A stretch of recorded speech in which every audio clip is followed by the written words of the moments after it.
Tank Davis officially ducks Conor Benn. Smash the like button, subscribe to the channel, share the video, turn on your notifications. Don't forget to catch me live Monday, Wednesday, and Thursday night at 7:30 p.m. Central Time. And I'm also live every Sunday morning with the Singing OG KQKC Boxing Network, Sunday mornings at 9 a.m. Central Standard Time. I ask that you join the channel as a member, drop super chats and super thanks when you come by the live streams and the videos that we do. And also hit me up if you want to debate. The email address is knockoutboxing86@yahoo.com. And you can always just come by the channel when I'm live and we can debate right then and there, bro. We ain't turning down nothing but our collars, bro. Listen, Gervonta Tank Davis officially ducked Conor Benn. Now we can put that shit to rest and everybody can come back and say, damn, knockout, you was on it, you was right, you was on point once again, bro. And Kenny Ellis is saying that Gervonta Tank Davis' next opponent will be an undefeated fighter. So we'll see how that plays out. You know, we'll see how who he ends up fighting. But I told you guys from the jump, man, what this was about. This was about, and I'll drop some more content on Tank responding to a fan that said something about Devin Haney. I thought that was comical. I thought that was hilarious. We'll talk about that in another video. But this idea that people had that Gervonta Tank Davis was seriously considering fighting Conor Benn, and that there was going to be a real offer and there was going to be some real negotiations for him to go over to the zone, leave PBC, leave Al Heyman, and go fight on a platform whose pay-per-views historically have been trash, who have historically showed that they don't know how to market an American fighter. The zone is good with the UK fights, overseas or whatever. They have good fights, bro.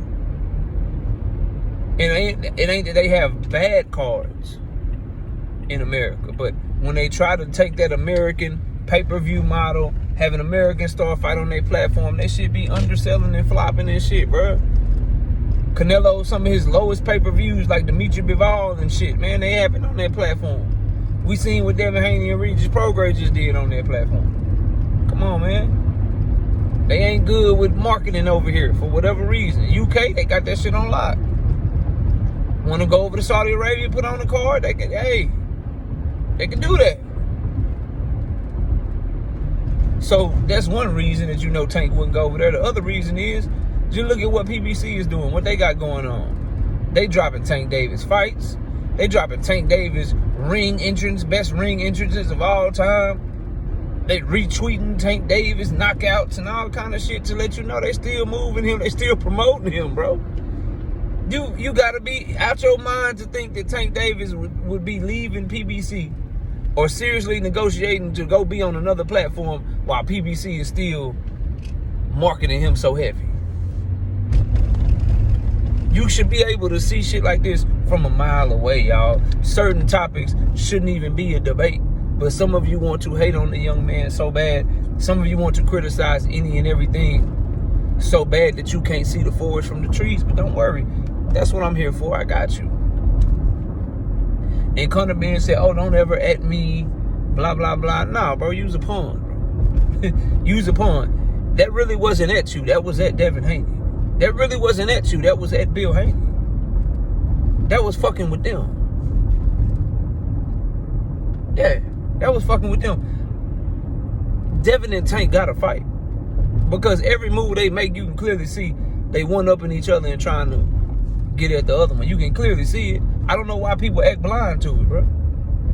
That move was clearly a power play to show Devin and Bill and everybody in boxing that there ain't an opponent that you could try to fight if you Devin Haney that I can't fight first.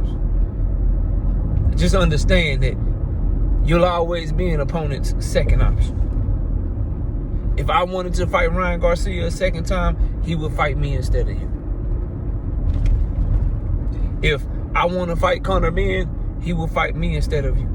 If you go over to Top Rank, negotiating with Teofimo Lopez, I can go get that fight before you can. That's all that shit was, bro.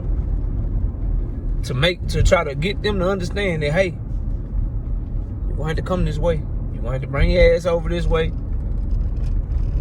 or I can corner you very easily. That's all that shit was. Conor Benn was never a serious consideration. And it's just funny to me to watch everyone that was shitting on Tank because they thought that he would be fighting Conor Benn are now saying that he ducked Conor Benn. So you criticize him because you think that he's seriously considering fighting him. But then when he shows you that he was never seriously considering fighting him, you call him a duck. Sounds like to me you just want an opportunity to criticize that young man no matter what move he makes. That's what it seems like to me. Because you got two options. Either you fight Conor Benn or you don't fight Conor Benn. If you're criticizing him for fighting him, how can you also at the same time criticize him when he don't fight him? How does that work for you? And you know who you are if you're doing that shit. So that's my thoughts on the Conor Benn situation. Now, Kenny Ellis did an interview where Kenny Ellis said that Tank Davis' next opponent is going to be an undefeated fighter. This continues to point to the underlying rumor, the underlying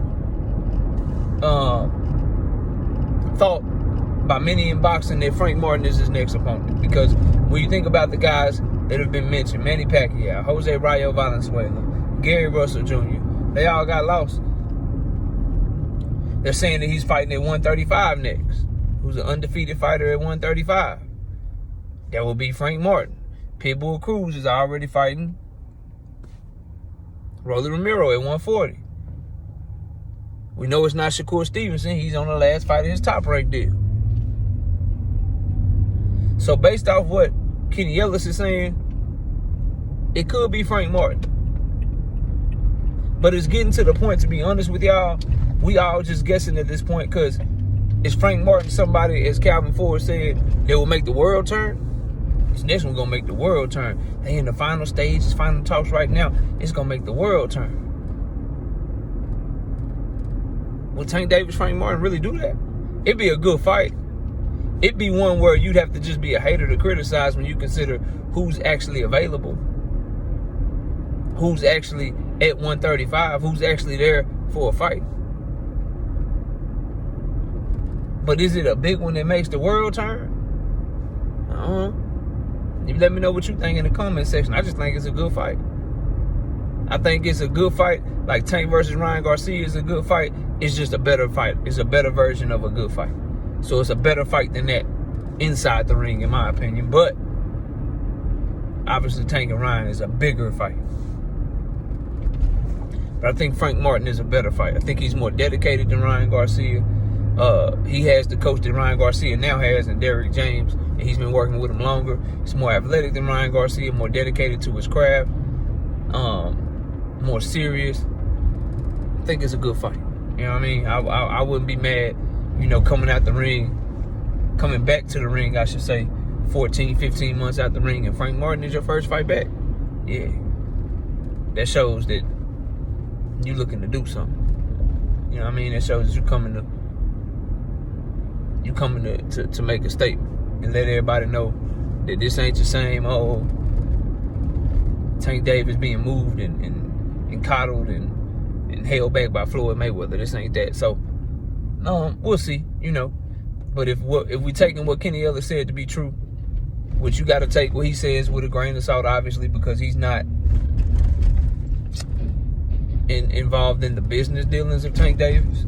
He's not the one that's picking the opponents. Everyone around Tank said it's going to be Tank's decision, but for Kenny Ellis, he is the guy that comes up with the game plan in the camp. He is the guy that's studying film. He is the guy that's going to, put together how they're going to attack each fighter. That's what he's known for coming up and finding the other fighters' weaknesses and how Tank can exploit them and attack them. That's his role on the team. So he does know and have an idea of who Tank will be fighting, because he got to get the game plan ready. So although it's not his decision, so you got to wait for the announcement like we all waiting on. It is one of those things where he says it's an undefeated fighter, then shit, you got to take that and run with it, so to speak. You got to take that and take it serious, So this eliminates Gary Russell Jr., which is a great thing. It eliminates Manny Pacquiao, which is a great thing. It eliminates Jose Rayo Valenzuela, which is a great thing. The only people that won't like this or that will hate on this development of these words are people that just want an excuse to bring down Tank Davis, in my opinion. I don't see why that's a bad thing to say or a bad thing to cover, and why you wouldn't be happy for that. That would be another, he took Hector Luis Garcia's undefeated record, took Mario Barrios' undefeated record, took Rolly Ramiro's undefeated record, took Jose Pedraza's undefeated record, Ryan Garcia's undefeated record. I mean, it's a lot of dudes that Tank not only beats for the first time, but he knocks them out, bro. Knocks them out. So this is par for the course from him, taking somebody that haven't had their code cracked, haven't been able to been defeated, and then defeating them, bro. But people don't talk about that though. They don't talk about it. They talk about all the other shit. So y'all let me know what y'all think though, man, about what Kenny Ellis said and about Tank Davis officially turning down Conor Benn. And I tell y'all a lot of time, the takes age like fine wine, bro.